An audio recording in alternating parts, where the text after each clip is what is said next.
Buenas noches, esto es Zona Franca, yo soy Daniel Pacheco. Los libros están de moda, más de 500.000 de personas, una cantidad, más de 500.000 de personas visitará la Feria del Libro de Bogotá, una de las más grandes de América Latina.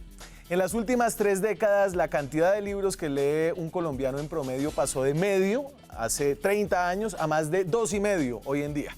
Y aunque el crecimiento es impresionante, Colombia sigue lejos de otros países, Canadá, por ejemplo, donde en promedio se leen 12 libros al año.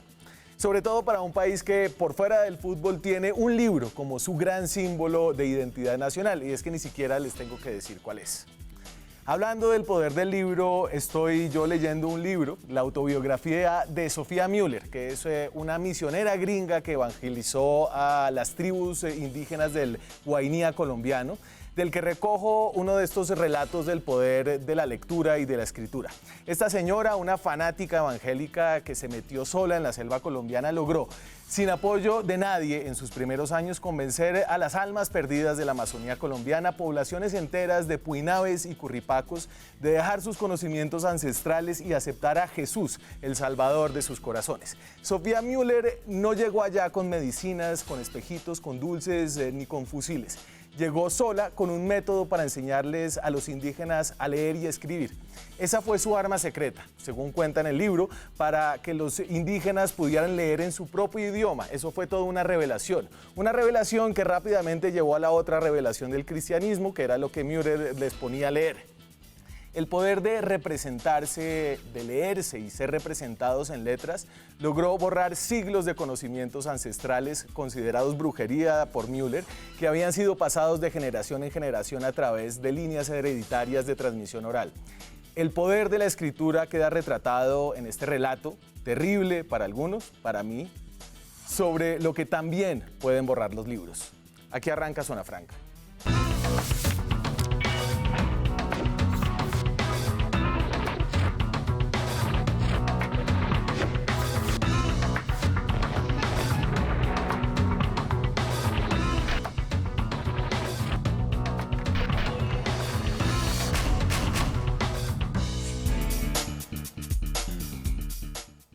Para celebrar los libros y los autores que pasan horas, meses, a veces años escribiéndolos, tengo a 3 de ellos que están lanzando libros ahorita en la Feria del Libro de Bogotá. Melba Escobar es escritora, escribe columnas en el diario El País de Cali, es caleña, y está lanzando La Mujer que Hablaba Sola, que es este libro que tengo acá. Melba, muchas gracias por estar aquí esta noche. Gracias por la invitación. ¿Qué más? Bien. ¿Cómo le ha ido? Bien, aquí exponiéndome y haciendo teatro a ver si vendo libros. Claro, esta es la época del manoseo del escritor, ¿verdad? Exactamente. Y gracias por dejarse manosear en televisión. Entonces, esta noche también me acompaña María Ángela Urbina, que creo que no le habrá gustado nada esa metáfora. Ella es youtuber también, la conocía yo por su videoblog, digamos, que es Las Igualadas, que es un videoblog en el que hablan de cosas de género. Hablamos de temas de género, sí. Pero también es escritora, escribió Mi Navidad en un psiquiátrico, que es una ficción, ¿cómo es que usted le dijo? Una autoficción. Una autoficción. Y ya hablaremos de ella. Y ustedes dos son necios y no trajeron sus libros. Sí. No, lo que pasa es que Melba ñoña. Ñoña, yo traje aquí el libro, sí, profesor. Iván Marín es libretista, es guionista, es actor, es comediante y escribe también, es escritor. Usted ya además es escritor. Ahora ya, pues sí, ya puedo clasificar, no sé si... Claro, a no ser de que no se lo hayan escrito. Oiga, no, acabo de descubrir esa figura que, bueno, después hablamos de ella. Uy, ¿usted no tiene ghostwriter? No, yo no lo puedo creer cuando me contaron de eso. Yo, ¿en serio? Bueno, soy muy ingenuo aún. Pero... Cuentos que ni pa' qué le cuento. Sí, señor. Cuenticos de humor, pero cuentos para que pongan a volar la imaginación. Y todos ustedes están además en sellos distintos, ¿cierto? Nosotras estamos en el mismo sello. Están en el mismo sello, ¿Sí? usted está Yo con estoy con Intermedio. Intermedio editores. Ahora hay pocas editoriales, muchos sellos, ¿cierto? De eso podemos hablar también. Pero bueno, hablemos de los libros que ustedes están lanzando y por qué la gente debería comprarlos, que es toda la idea de este programa. Para la gente que no ha podido ver todavía, la Feria del Libro se acaba el próximo lunes, me dicen ustedes. Sí. Una Feria del Libro larguísima. Melba, usted, esta es una novela. Sí, La mujer que hablaba sola es una novela que escribí con mucha tripa y mucha emocionalidad. Fue un proceso doloroso, digamos, en el que hice una catarsis. Es una mujer de mi edad, que tiene mucho de mí y que está de alguna manera recordando las decisiones que tomó hace 18 años, que la llevó a la maternidad, cómo se volvió madre y cómo de cierta forma sintió que ese era su mandato casi divino, que la sociedad la estaba empujando a eso, y que acabó siendo madre, pero de cierta manera sin haberlo elegido libremente del todo. Es una maternidad que nace truncada y acaba en una tragedia en la relación que tiene con su hijo, cuando su hijo es sindicado por haber puesto un petardo en el baño de mujeres de un centro comercial. O sea, y es una novela que toca el tema totalmente vetado de las madres que se arrepienten de ser madres, como ese tema de una ambivalencia alrededor de la maternidad, una figura totalmente idealizada en la sociedad machista, masculina. Exacto, yo no diría que Cecilia se arrepiente, creo que tiene una relación muy bella con su hijo Pedro, eso uno lo ve en la novela, y hay un amor real y furioso entre ellos dos, como suele haber entre madre e hijo, que es un amor bien complejo y bien especial. Pero de alguna forma ella lo que se está preguntando ahora es por qué lo hice, ¿no? Como si era una relación tan conflictiva, si había tantas cosas en contra, si el padre de este hijo era la persona que se estaba equivocando y haciéndole daño, ¿por qué? Es un poco una interpelación también a la maternidad, que yo creo que en efecto sigue muy idealizada, es un tema sobre el que nos falta hablar muchísimo, así como sobre la feminidad y sobre la sexualidad femenina, que también se aborda mucho en la novela.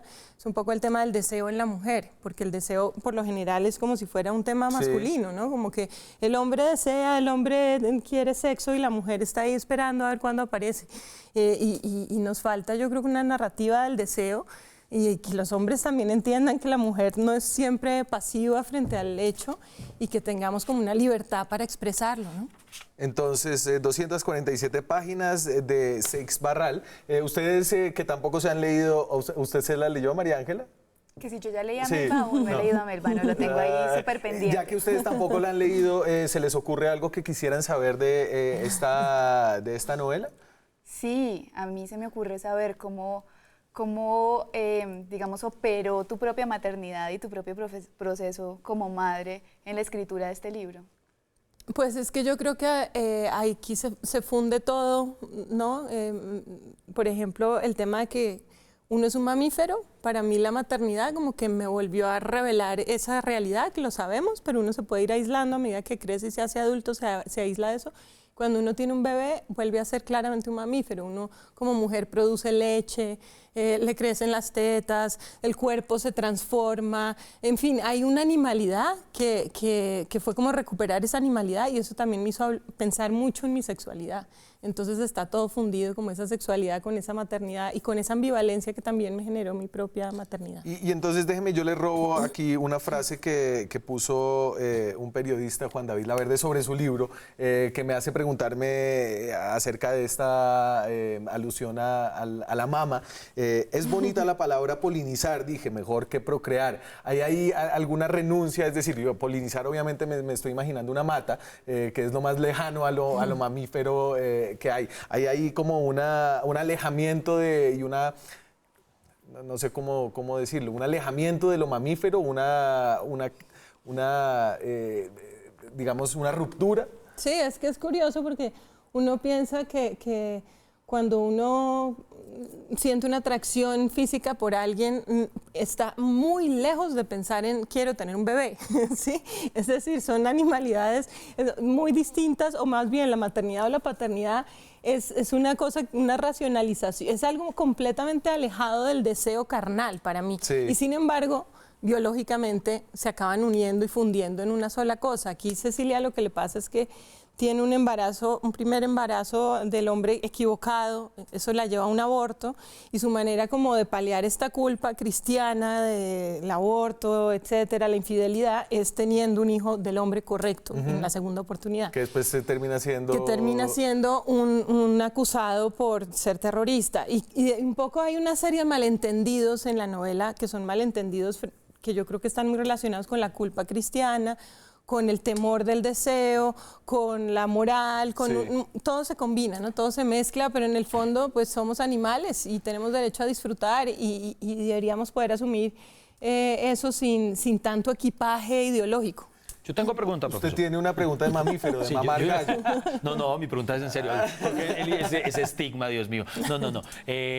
¿Tú ya tenías, digamos, la historia preconcebida y te faltaba un punto de inicio o a partir del suceso que se asemeja con lo que ocurrió de la bomba en el centro comercial y todo eso, o ocurrió eso y a partir de ahí tú dijiste, me voy por ahí? Y entonces, para digamos que la escena donde ocurre esta novela un poco encaja dentro de los hechos de la bomba que puso un grupo que aún todavía no sabemos cuál fue realmente, si fue el MRL del centro andino, porque a los chicos que habían cogido los tuvieron que soltar, pero bueno, fue de la bomba del centro andino de hace más o menos 2 años. 2 años, sí. Entonces, no sé si fui claro con mi pregunta. ¿Sí? Sí, fue Luego claro. del suceso, ¿se te ocurre la novela o ya tenías la novela concebida y dijiste, esto me encaja acá? Es una muy buena pregunta, pero voy a Gracias. tratar de ser breve porque no quiero acaparar todo Fresca el tiempo. que Yo te sola. Tranquila, yo no traje el libro, entonces tienes derecho. Pero digamos que sí, es una muy buena pregunta. Yo en un principio elaboré, si la leen van a encontrar que hay dos, está el pasado y el presente en un diálogo constante. Es esa mujer actual dialogando con la mujer que fue, ¿no? Entonces está en 2 planos temporales. El plano pasado lo escribí casi de un tirón porque fue muy visceral y fue como un desahogo, que es el pasado. Pero yo quería ¿Y un contarlo tirón es desde un cuánto? presente. Y ya ¿no? que Un hablamos de tirón proceso. son como 5 meses en mi caso, que es muy largo. Pero digamos que el tema es que el presente no encontraba como el incidente para amarrarlo con ese pasado. Y digamos, yo creo que aquí probablemente todos los que estamos en esta mesa tuvimos que hacerle un duelo al plebiscito, a no sentir este es un país que prefiere votarle no a la paz. En fin, yo estaba en todo ese duelo cuando pasó esto y dije, por ahí es el tema, por ahí se conectan, ¿no? Ok. Porque también creo que hay una conexión entre la violencia doméstica y privada, la que pasa dentro de las habitaciones de las casas, y la gran violencia que mata gente y pone bombas. Hay un hilo conductor. Y a veces no lo vemos, pero finalmente es la misma realidad que está ahí como creando estos vasos comunicantes. Bueno, entonces salto a Mi Navidad de un psiquiátrico. Cuéntenos un poquito, ¿usted quién es? Usted es una joven autora. ¿Cuántos años tiene usted? Yo tengo 25 años y empecé a escribir este libro cuando tenía 22 y estaba recién graduada de la universidad, muy recién graduada. ¿Cómo la odio? Y entonces- ¿Cómo la odio? Malditos talentosos jóvenes.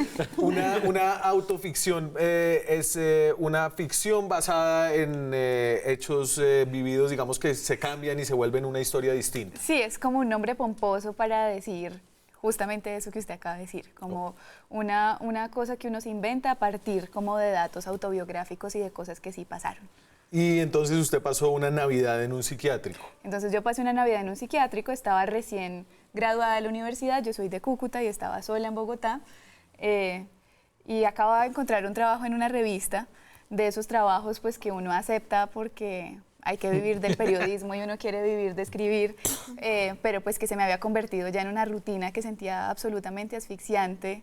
Estaba saliendo de una relación tormentosa, estaba sola en Navidad en mi casa mientras mi familia estaba en Cúcuta y me empecé a sentir muy mal, me empecé a sentir muy triste, como que esta generación, la mía, es una generación que ha corrido tanto, entonces no me envidia mucho. Ok, bueno. Es una tacho, generación menos mal. que está loca de correr, ¿sí? Es que nos enloquecimos precisamente porque nos dijeron que teníamos que hacer muchas cosas muy rápido y todas al mismo tiempo y que éramos como esta generación con capacidad de soñar, que eso es una nota, ¿no? Y que éramos los líderes, mientras que nuestros papás les dijeron que tenían que quedarse en la misma empresa hasta morir y pensionarse y que de ahí no iban a salir. A nosotros nos dijeron siempre busque más, siempre exíjase más, corra, busque, no se conforme. Y pues en esa corredera yo pues nunca pensé como en mis propios dolores y en que me estaba sintiendo mal. Todo eso se me acumuló y el 23 de diciembre en la noche empecé a sentir que me quería morir un poco y así empieza el libro. Yo no me quería morir del todo, yo no sé muy bien qué tenía en la cabeza en ese momento y he pensado mucho porque me han preguntado varias veces a raíz del libro qué es morirse un poco y yo todavía no lo tengo claro, era como que no me quería morir de verdad y lo que me di cuenta con ese pensamiento, pues lo que descubrí era que había algo que estaba mal y que si yo seguía pensando por ahí, pues era muy nocivo y que estaba enferma y que tenía que buscar ayuda. Claro, pero había entonces, y no sé si estoy hablando de la autoficción o del hecho de la vida real, creo que estoy hablando de la autoficción porque quiero hablar más de su libro, Sí. y es como una mezcla entre demencia y cordura.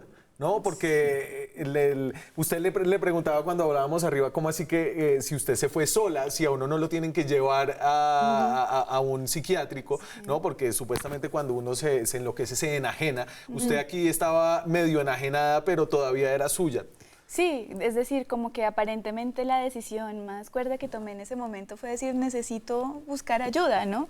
Lo que pasa es que, pues, una vez una entra a un psiquiátrico, pues, está en una realidad límite, ¿no? Como que yo no tenía muy claro qué era lo que me iba a encontrar allá y yo lo único que sentía era que eso era lo único abierto el 23 de diciembre a las 11 de la noche, que no había nada más abierto. ¿Pero y cómo hizo? No, o sea, ¿para qué? literalmente se metió a Google, Sí. o porque uno... Mire que ahora que me pregunta y que ustedes estaban hablando de la paz, en la revista estábamos haciendo un especial sobre la salud mental del posconflicto. Y yo había estado trabajando en ese artículo y con lo que nos encontramos es que la gente decía que le había hecho mucho más daño a un familiar o un exnovio o una exnovia que la guerrilla o que los paramilitares, ¿no? Quien más le ha hecho daño a alguien en Colombia es alguien cercano que la guerra misma. Y pues ahí entrevisté una cantidad de psiquiatras y de profesionales en salud mental y tenía el nombre de esta clínica en la cabeza, que en el libro se llama de otra manera, y pues la tenía en la cabeza y decía yo como, ¿a dónde más voy si ya todo el mundo anda en plan de Navidad? ¿No? Y mi plan era hospitalizarme a escondidas, no decirle nada a mi mamá ni a mi jefe, porque eran días festivos, entonces podía quedarme 2 días sin decirle nada a nadie, pero pues ese plan no funcionó, porque así no funciona, porque tan pronto llegas, pues te pide el médico que llames a un familiar, y pues imagínense esa sensación de mi mamá, que está ahí muy abriendo la novela, pues cuando yo la llamo, y su hija que está trabajando normal, aparentemente bien en una revista y que va bien, que se graduó rápido, que sacó buenas notas, le dice que está en un psiquiátrico y ella en Cúcuta. Entonces, mi mecanismo de defensa en la clínica para sobrevivir al encierro y para sobrevivir a mi miedo, que es haber tomado una mala decisión, yo siento que tal vez me equivoqué, que de pronto ese es el fracaso, que tal vez nadie me va a volver a contratar nunca para escribir nada, ni en medios, ni nada, porque me enloquecí, que tal que esto esté muy mal. Mi mecanismo de supervivencia es decirle al psiquiatra, présteme el diario, déjeme escribir, y él acepta, y empiezo a escribir, y empiezo a entrevistar a los otros pacientes, y los pacientes se convierten en personajes, y pues la historia está escrita en esos 8 días del 24 al 31 de diciembre, que duró en la clínica. Ah, caramba. ¿Tienen ustedes, o quieren mamar gallo? No. Yo soy un tipo serio a Sí, veces. tengo una hombre. pregunta. Yo te quería preguntar si en esos 7 días en la clínica, ¿te sentiste mejor? ¿Te sentiste mejor al salir? ¿Sirvió, digamos, en términos terapéuticos? Sí, lo que me decían es, aquí vamos a apagar el fuego, pero este es un proceso largo, ¿no? La salud mental hay que cuidarla todos los días, pero aquí vamos a apagar el fuego y yo sí siento que cuando salí el fuego estaba apagado, pero sobre todo porque tenía una convicción y una certeza y era que yo quería ser una escritora. Como que lo que yo descubrí ahí era que mi salvación era escribir y escribir ficción además, ¿no? Y la ficción aparece, pues digamos, muy de la mano con el periodismo porque era lo que yo sabía hacer, pero aparece porque ese no es un espacio para hacer entrevistas, ¿no? Y entonces aparece como un recurso que termina salvándome y es un primer libro y es un primer libro que me dice que eso es lo que yo quiero hacer. Y termina siendo como un relato psicotrópico, es decir, está usted medio medicada mientras sucede esto. La ficción es una ficción medicada de alguna forma.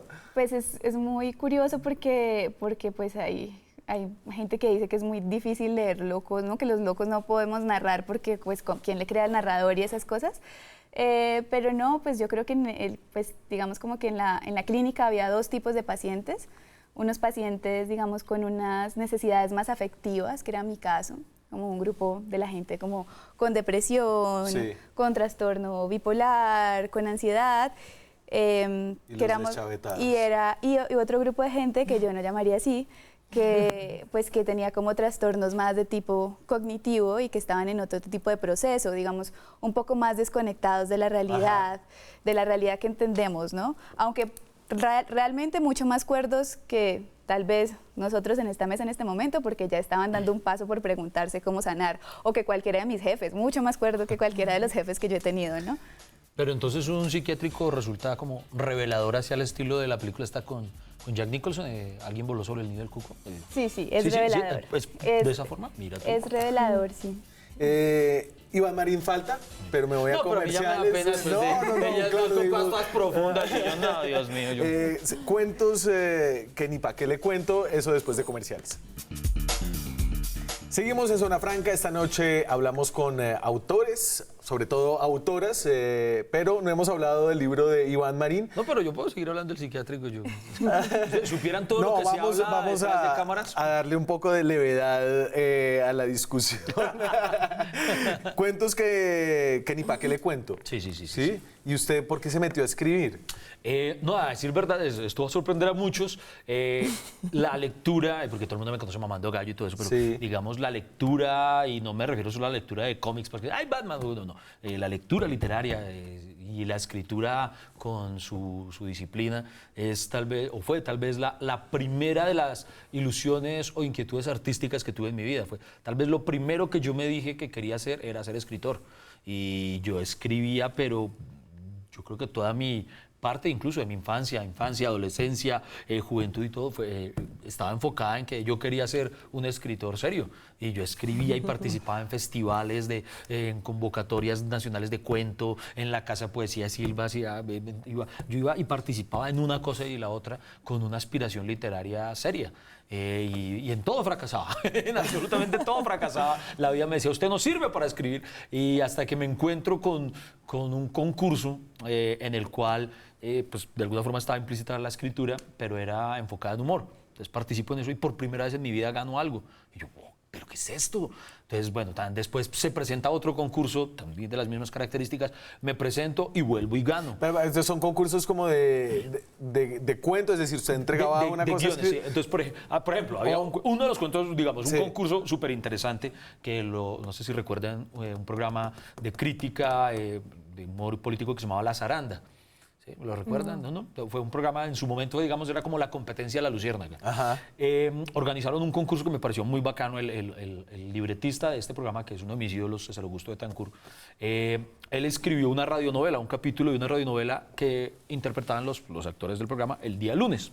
Y quedaba en un punto, en continuará, ¿qué ocurrirá con no sé qué? Entonces todos los oyentes tenían que escribir el segundo capítulo, retomarlo en donde lo dejaba y dejarlo en continuará, para un tercer capítulo. Entonces llegaban todos los capítulos, él escogía cuál era el mejor segundo y el día martes se interpretaba hacia el aire, quedaba en punta el día. Entonces, donde lo hubiera dejado esa persona, todo el mundo escribía para el tercer capítulo el miércoles y así sucesivamente. Entonces yo escribí y pues gané ese concurso, fue el mejor capítulo, y así fue como me fui involucrando en los medios. Mi ingreso a los medios fue gracias a mi habilidad para escribir, pero escribir humor. Y entonces eso fue algo que a mí me conflictuaba porque al principio yo quería era ser serio. Digamos, mi ídolo es José Saramago, por ejemplo, como novelista. Y yo decía, yo quiero ser el próximo José Saramago. Pero nada, en absoluto, no, nada, ni una mención honorífica me ganaba, nada. Yo reñía, yo participaba yo hice teatro desde el colegio, y teatro serio. Pues y yo participaba en festivales donde tenía una narrativa así toda, me vieran, no me reconocerían. Yo era de, to be or not to be. Entonces, digamos, mis personajes tenían una reflexión que yo presumía era profunda. Y cuando yo la hacía, la gente se reía. Y a mí me daba rabia. Yo, maldita sea, no sabía que esto es serio, esto es profundo. Y entonces fue la vida la que me fue mostrando que tenía una aptitud para el humor. Venga, Marín, yo peleaba con el libro, vende el libro. Entonces, pero es que me preguntó que cómo terminé yo escribiendo. Entonces, siempre quise escribir, pero entonces cuando llega el humor a mi vida, me enfoco en eso y tal vez como que me olvidé y dije, hay gente muy buena escribiendo cosas serias. Yo no serví.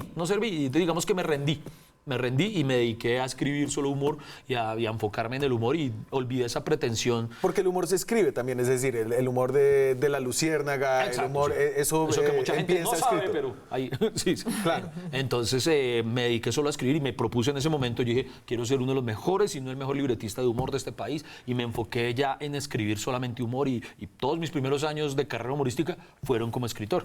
Entonces me olvidé de la pretensión literaria y ya la vida, después llegaron los los hijos y toda la cosa, entonces ya me fui Y por a ese través de los hijos es que llegan cuentos ¿qué? Cuentos que ni para qué le cuento. Eso. Los cuentos siempre estuvieron implícitos en mi vida. Tal vez, yo lo comentaba ahorita con Melba, tal vez una de las cosas que yo más leo en figuras literarias son los cuentos. Me gustan los cuentos desde todo tipo de perspectiva. Me gustan cuentos de terror, cuentos románticos. Me encantan los cuentos. Entonces, incluso, algo que tal vez no sabía ni mi editor, yo tengo escrito de por sí hace mucho tiempo, de cuando estaba en la convocatoria, un primer libro de fábulas. Ese sí era de Pero que fábulas. lo sepa, Netamente. a ver, que sí. Leonardo, tengo escrito un libro de fábulas. Y ya está escrito, no me voy a demorar Sí, 6 no, meses. ese ya está escrito desde hace años, pero era netamente infantil. ¿Qué ocurre ahora?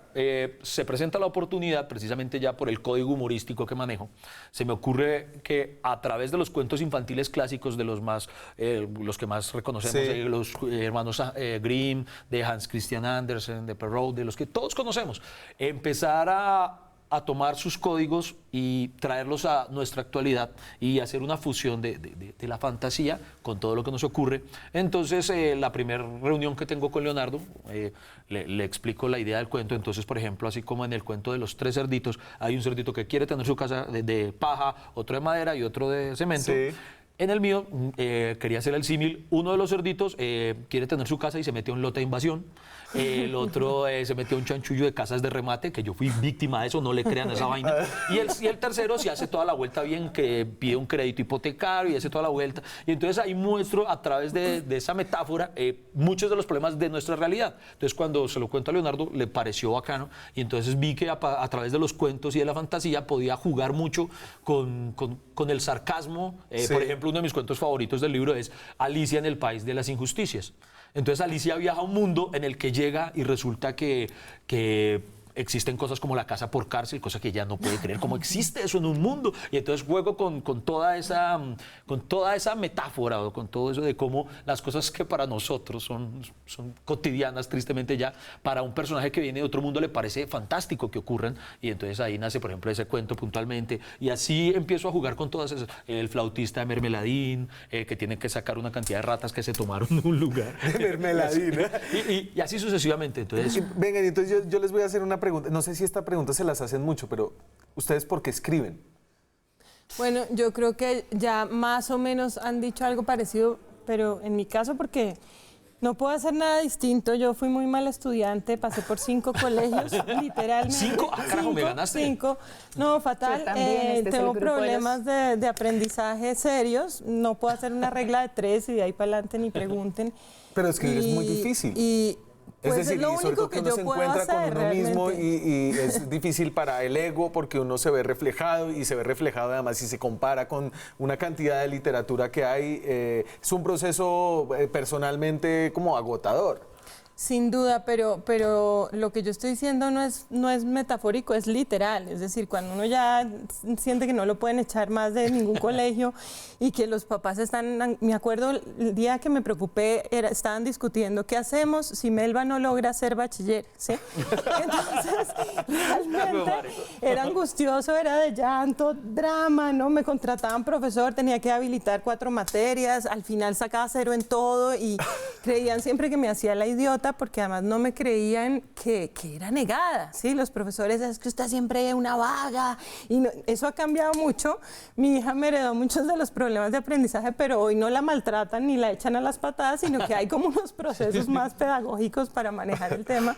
Pero entonces, digamos, la lectura y la escritura se volvió como una especie de refugio cuando sentía que algo no andaba bien del todo y que no funcionaba de la misma manera que se suponía que debía hacerlo como todos los demás de mi salón. Y eso me permitió sentir que había un lugar de paz, ¿no? Un lugar tranquilo para mí. Y usted habló ya un poquito de por qué empezó a escribir, ¿no? Sí. Y fue más, no sé, como un amarre a la cordura, a salir de un momento difícil, es decir, más una cosa para usted. Claro, pero también uno escribe porque busca entender cosas, ¿no? Como que en mi caso cuando escribo siempre estoy buscando entender cosas y desde chiquita cuando escribía poemas allá en Cúcuta como que estaba y lo hacía de las nubes, digamos, estaba buscando entender cómo funcionaba una nube. Entonces también como que en el proceso del psiquiátrico cuando vuelvo y encuentro esa vocación es también una búsqueda de entender qué me pasa y qué le está pasando a la gente que me rodea. Y usted sigue, quiere ser famoso. No, en mi caso era una necesidad física, porque, y lo digo literalmente porque pues yo empecé a escribir en la época, estos millennials no lo deben saber, pero era de puñito y letra. Entonces yo llenaba cuadernos de escritos, en aquel entonces principalmente de poemas, pero era, no sé, realmente yo necesitaba hacerlo, simple y llanamente necesitaba, así no tuviera ninguna función. A decir verdad, por ejemplo, ya en mis archivos hoy en día reposan muchísimas cosas que escribí y que no tengo ni siquiera intención de que la gente vea alguna vez, pero necesitaba escribirlas. Y esa es la pregunta de por qué ustedes escriben, la pregunta de cuánto lee la gente. Yo aquí tengo unos datos. El índice de lectura en Colombia creo que es muy malo si usted lo compara con otros países, pero no es tan malo a como era hace 30 años. Esta es de la Cámara Colombiana del Libro en el 88 al año. Y esta medida es rara, ¿no? Como un libro, pero bueno, se leían medio libro al año en promedio los colombianos. En el 2017 son 2.7 libros. Obviamente eso es un promedio, ahí hacen las cuentas. Yo decía al principio que en Canadá se leen 12 libros al año. Creo que el país en que más leen en el mundo es en la India. Ahorita estaba viendo como horas dedicadas a la lectura y la India es uno de los países en que más se lee. Y en ese sentido, ¿es difícil ser escritor? ¿Usted vive de la escritura? Pues digamos, ¿Eso vive, lo que se dice vive. Definamos vive, ¿no?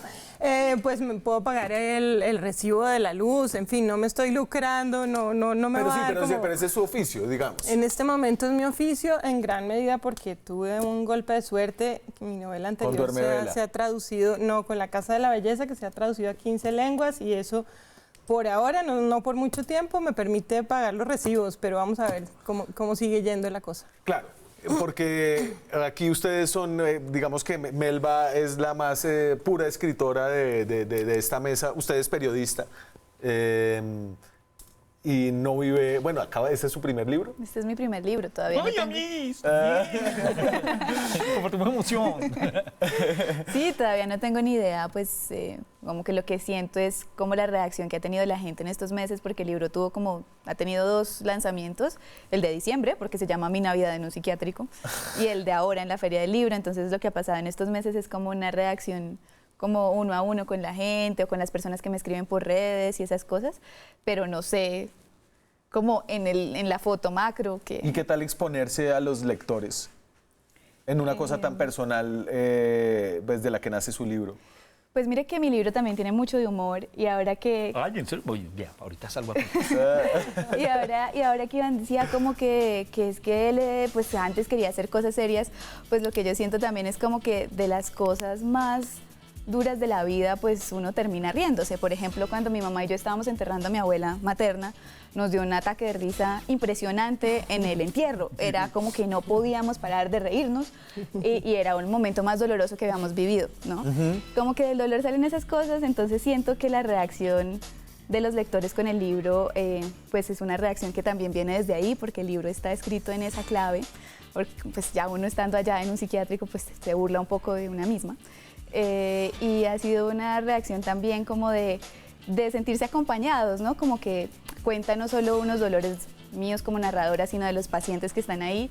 Y entonces creo que cada quien como que cuando se acercan, sí, pues logran como sentirse identificados con alguien. Y ahora sí es una reacción mucho más lenta y silenciosa que en YouTube, ¿no? Yo que venía acostumbrada a las igualadas. Y a ver los likes y a ver... En automático. Sí. Esto es otra cosa. Reacción a su libro, no tenemos risas, pero me gustaría ponerlas de los lectores. Me tengo que ir a la pausa, ya regresamos. Seguimos en Zona Franca. La Feria del Libro está abierta en Bogotá hasta el próximo lunes. Más de 1 millón de personas, más de medio millón de personas visitarán la feria. Dame los datos de la Filbo. Obviamente tengo datos del año pasado. Todavía este año no están los datos de asistencia, pero han venido subiendo año a año. Y de ahí saco esta cifra de medio millón. En el 2018, más de 570.000 asistentes. Una cantidad, ¿no? Para una ciudad de 8 millones de personas. personas. En esta edición, la edición 32, hay 1.850 eventos, más de 200 autores, 25 países participantes, incluido Abjasia, que por alguna razón llamó la atención de mi periodista Angélica Latorre. Abjasia, que es un territorio disputado por Georgia y Rusia, tiene participación en esta feria. El año pasado hubo más de 13 países invitados, 285.000 personas fueron al pabellón de Argentina, que era el país invitado. Mire, la zona gastronómica vendió $250.000, datos muy Tragamos como... Eso es lo que venden Sí, en no la sé qué feria, tantos comida. libros, pero la comida. Sí, ¿usted tenía libro la última vez en la feria? El año pasado no. ¿Y eso sí sirve para vender libros? Digamos, ¿qué sabe usted de sus colegas? En mi caso no. Yo sé que hay gente que vende muchos, pero no. Yo no entendí la pregunta, me perdí. ¿La Ah, feria? bueno, sí, ¿sirve para vender libros? ¿A usted le van contando cuántos libros ha vendido, María? Sí, yo no he querido saber, porque no sé cuánto es el promedio, lo normal, pero según me dicen, vamos bien. ¿Cuántos Seguro que tiraron? sí. Ay, no sé. ¿No? No, me corcharon. Bueno, un tiraje, Yo soy todo ignorante en eso. Es mi ¿qué? primer libro. ¿Un tiraje promedio de cuánto es, Nilva? ¿1000? ¿Promedio 1000? ¿Cierto? Es como que... O sea, uno piensa a veces que suena, a mí me sonó a poquitico, ¿no? Al Sí, principio, pero pero es que Pero es se que hoy en vende día poquitico venderlos en es- Colombia. No, por ejemplo, el monstruo de todos es Mario Mendoza, que fue Ajá. de lejos el que más vendió el año pasado en la feria, de lejos, barrió. Y suele ser además. ¿Y sabe cuántos vendió? Pero No que tengo la Mario cifra, Mendoza pero Mario vendrá vende mucho. 20.000 libros. ¿Al año o a cada Digo, en cuánto? un tiraje de una edición de Mario Deben, Mendoza. deben salir con tirajes de 20.000 o así. Que eso es un número absurdo para un autor, pero Sí. realmente 20.000, pues, uno que vive ahora en el mundo de los seguidores no Claro. suena tanto. Usted Pero, tiene más pero seguidores. todo es Por en ahí promedios, están. ¿no? Porque, por ejemplo, como lo que tú decías ahorita, digamos que venimos no sé, de plataformas donde estamos acostumbrados a una reacción más inmediata. A mí, yo no sé si es que me ocurre, pero cada vez que una persona postea en redes sociales que tiene mi libro, que lo están leyendo, no sé, para mí eso en escala, en proporción, me alegra mucho más que no sé cuántas vistas en YouTube. De acuerdo. Eso para mí es mucho más valioso e importante. Y, ¡uy, Dios mío! Sí, de acuerdo, es otro nivel de... Es otro nivel de todo, es que no es lo mismo, es que, por ejemplo, este libro, ustedes decían ahora, tú decías ahora que te demoraste 6 meses y que ya eso es resto. O más Pero o sí, menos. en una parte, ¿no? En No en todo el libro. Ah, sí, bueno. Sí, ¿Cuánto te demoraste en todo el libro? casi 3 años. Casi 3 años, Sí. lo mismo, jue madre. lo mismo que yo me demoré escribiendo el mío. Y entonces eso no es una cosa que uno pueda como medir en cifras, ojalá, o por supuesto, yo quiero Le vender voy a un hacer una millón de pregunta libros, súper tonta, ¿de pero cuántas páginas tiene el suyo? El mío está como por ahí, Uno ¿no? siente un poco que... pero eso no es así, ¿o no? A veces escribir un libro más largo no es que se demore más tiempo. no necesariamente sí. Pero es otro proceso y como que, pues por supuesto lo que iba a decir es como que pues yo sí quisiera vender 1 millón de libros, obvio, no es como que Sí. no es como que voy a decir que no, porque me interesa como que la gente lo lea y eso es lindo, pero creo que eso no, sí, como que para mí el nivel de afecto de la respuesta de la gente no lo puedo medir de esa manera porque es un proceso tan extenso que cada respuesta de la gente, de cada lector tiene un valor afectivo muy grande. Claro, es decir, un video de YouTube son 10 minutos por mucho, pero un libro, una persona se gastó al menos, yo qué sé, 12 horas, 8 Claro. horas de su vida metiéndose en su cabeza o Por en, lo en- menos. en su cabeza. Sí. Sí, lo otro es que yo creo que es un proceso que no se puede traducir en una regla 3, justamente lo que les decía que no soy capaz de hacer, pero es porque un poco, por ejemplo, me decía Juan David en la entrevista de esta mañana, te demoraste 3 años y me lo leí en 8 horas, un poco haciendo ese ejercicio matemático, ¿no? Como si vale la pena. Y yo le preguntaba, pues, ¿cuánto se demoran en realizar una película de cine, por ejemplo? A veces se demoran años, incluso vidas consiguiendo el dinero, no sé Sí. qué, luchando contra 1000 obstáculos y las películas duran 1 hora y media. O sea, la relación es incluso más cruel si nos ponemos en esos términos. Pero es un poco, yo creo que el valor que tiene para uno el proceso, yo creo que eso es para mí es lo único que importa. Al final, incluso si me leen 20 personas, igual me voy a gastar los mismos 3 años que me gasté. Entonces, no es una relación causa-efecto. A ver, pero entonces déjenme aquí sí un poco importunarlos con esta idea de que detrás de un libro hay también una buena cantidad de ego. y de querer mostrarse y mostrar algo ante el mundo y de querer gustar y de gustar más que otros y de seguir y de participar en una tradición muy larga de construcción de literatura que hay. Y eso sucede con los libros y con los autores, ¿o no? Pues a mí me parece que seguramente sí, pero creo que eso viene más como en este proceso, como yo me siento a veces como un oso que pasa unas largas temporadas de hibernación en mi cueva, allá durmiendo y encerrada y sin ver a nadie, no durmiendo, escribiendo realmente, y luego sale y se expone y va a ferias y habla en público y sale en medios, ¿no? Son como dos personalidades casi que contrarias, casi que opuestas, ¿cierto? En este proceso del exhibicionismo, de pronto sí hay mucho de la faceta del ego. En el otro, yo diría que no tanto, porque el otro es un proceso para mí mucho más emocional y mucho más, yo diría que casi que generoso, porque uno está encerrado con sus dolores, tratando de armar algo con todo eso que uno siente y piensa y conectarlo y algo para ofrecérselo al mundo. En eso también creo que hay una generosidad en el creador, en esa parte. Marina, hable un poco de esa cosa dura de la competencia por ser el más chistoso. Sí, pues... Lo que pasa es que yo tengo una, pues no sé si decirlo entre comillas, ventaja, y es que no son muchos los autores que se le midan al humor escrito. Entonces, digamos que ahí no siento yo, digamos, afortunadamente, por dicho, esa no es una presión que yo sienta.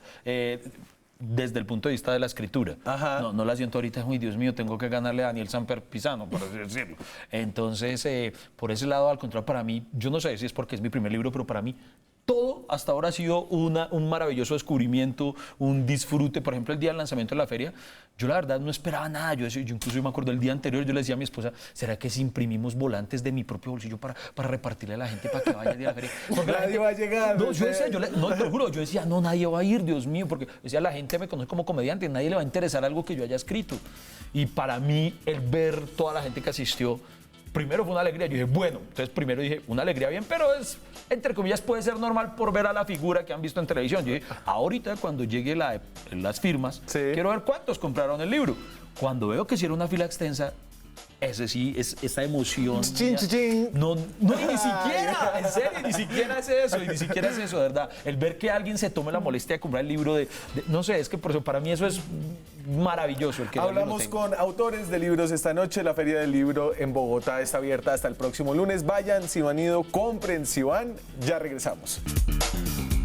Seguimos en Zona Franca. Esta noche hablamos de libros con sus autores y un poquito de la industria editorial. Tengo estos datos para hablar de la industria editorial aquí en Colombia. Veíamos que hay una tendencia de aumento de la cantidad de libros que se leen acá. Sin embargo, cada vez se queda menos plata en Colombia. Las ventas totales pasaron del 2010 al 2016 de 321.000 millones de pesos a 438.000. Ahí hay un incremento como sostenido.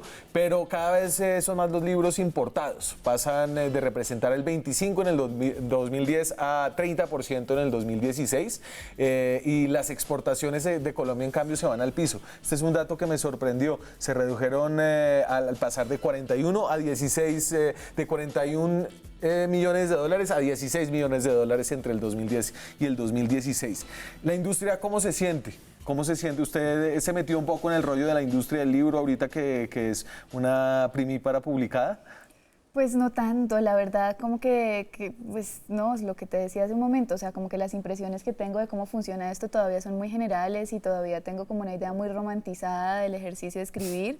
Sin duda, ya me he empezado a enfrentar como con algunas cosas propias de la industria, como eso, como el promedio de la gente pues que lee, que quisiéramos que fuera mayor en Colombia, o como pues las limitaciones propias de las editoriales, que es una industria pues que está hace rato como cayendo.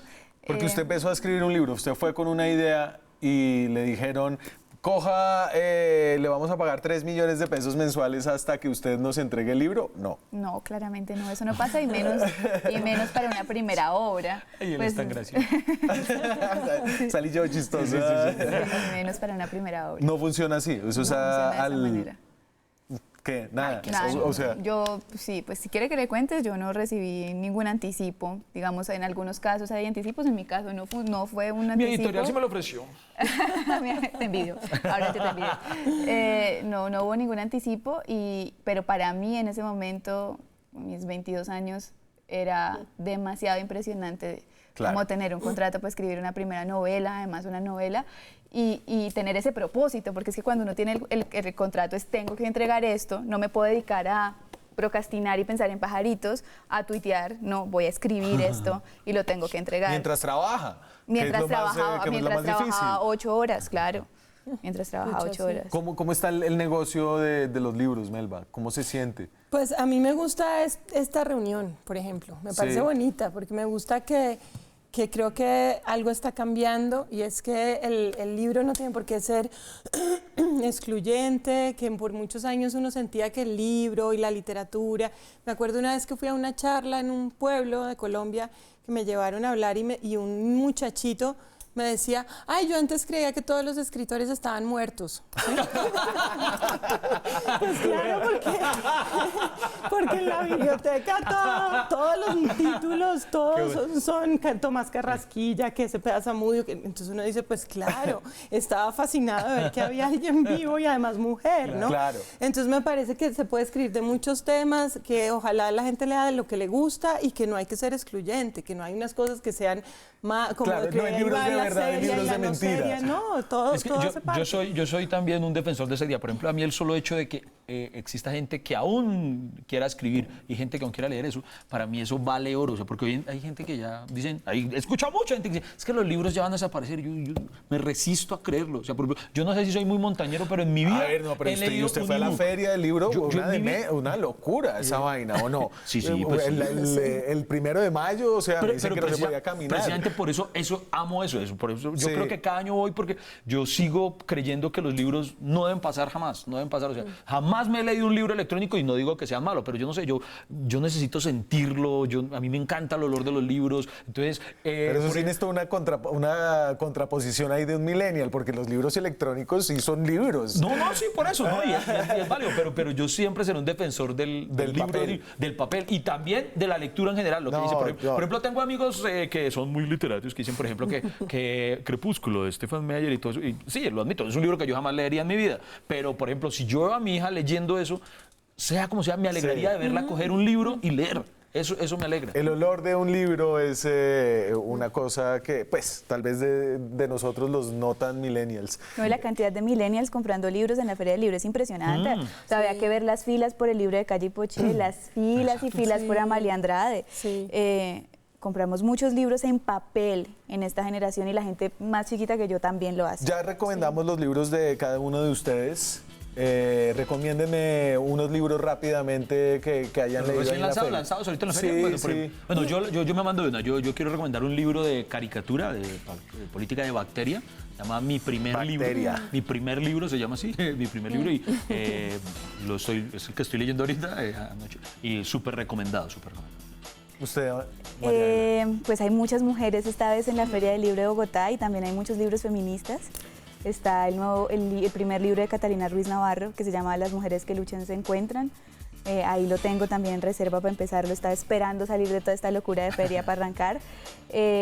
Está el primer libro de una mujer que en Instagram se llama Fat Pandora y que en la vida real se llama Ajá. Adriana Converse, que es un libro de ensayos con sus experiencias del tema que maneja, que es pues cómo enfrentarse a la moda siendo una mujer plus size y cómo lo cuenta. Está el libro de Ricardo Silva Romero, que también siempre recomiendo, que es Cómo perderlo todo, que se lanzó hace poco y está en la feria. Esos son los míos. Melba, ¿usted qué recomienda? Recomiendo 2 libros que descubrí gracias a esta Feria del Libro porque las presenté, son 2 argentinas absolutamente deslumbrantes. Creo que para eso sirven también las ferias, para que uno escuche nuevas conversaciones que le abran la mente a otros lugares nuevos. Son María Moreno con la novela, que no se sabe si es novela o autoficción o ensayo o todo mezclado, que se llama Blackout.